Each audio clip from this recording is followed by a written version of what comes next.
Hey y'all, do not scroll. I just want to bless your day real quick, then you can go on doing whatever it was you were doing. I'ma still keep it short and sweet, just like me, but it's gonna be good, so buckle up, buttercup.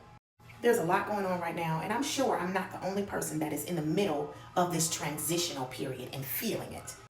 My pastor is doing a lot of talking about seasons, so of course that will be in the forefront of my mind as I'm navigating some of these transitions. I'm feeling like I'm kind of in between seasons, if you will, or even just in a fall season where there is much transition. Things appear to be absolutely beautiful. The climate is changing, the leaves are beautiful colors, there's beautiful colors all around. But on the flip side of that, it can also represent death and transition and change and uprooting. Those beautiful leaves are falling off the trees away from their source of nutrition. It may be time to harvest some things, but a lot of people don't pay attention to the fact that harvest season is one of the most laborious seasons that there are.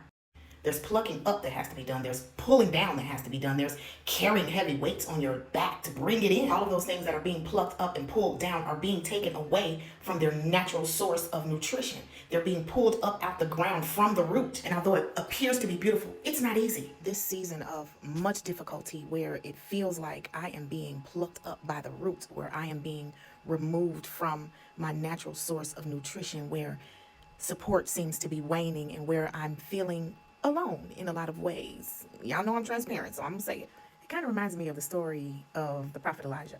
I ain't saying I'm no prophet Elijah, y'all. Now listen, just remind me of the story. Okay, be okay. All right, focus. There was a great famine in Israel, and God instructed Elijah to go to Zarephath, where there would be a widow there who would take care of him. He goes and he finds this widow gathering sticks to prepare a meal for her and her son, and he instructs her, hey, make me a cake first. And she tells him, like, hey, this is the last of what I have, and I'm getting ready to make this for me and my son, and then that's going to be it. Prophet Elijah tells her, don't fear, God's got you, he's got us, don't worry about it, just make me a cake first, and everything's going to be okay. She does it, and God supplies for them for many, many days after that. Things appear to be beautiful. Later, after all of that trusting, after all of that doing what God instructed her to do, her son falls gravely ill and dies. The Bible goes on to say that, Elijah, moved by this widow's distress, prays to God for the boy, and God restores life to him, regardless of the season and how it appears. We all have a journey. It might look good, but it might not feel good, and the instruction of the Lord might not seem to make sense at all. But number one, we have to continue to trust God and his provision, regardless to what it looks like. Two, we have to operate in obedience and in faith. Doesn't matter what it looks like or sounds like to us. His ways are not our ways, and his thoughts are not our thoughts. And three, understand that sometimes God might use the unexpected to bless you. For God to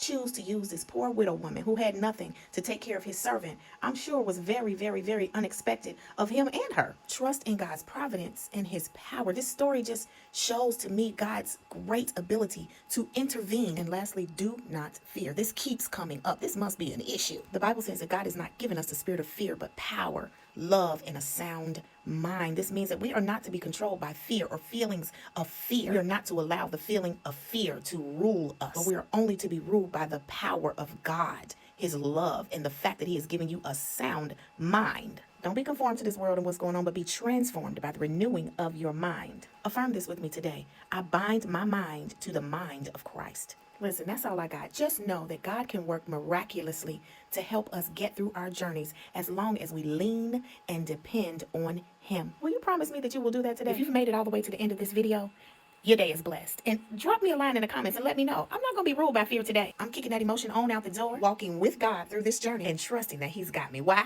Because he said he did. And y'all go on and have a wonderfully blessed day. I love you, and I will see you when I see you.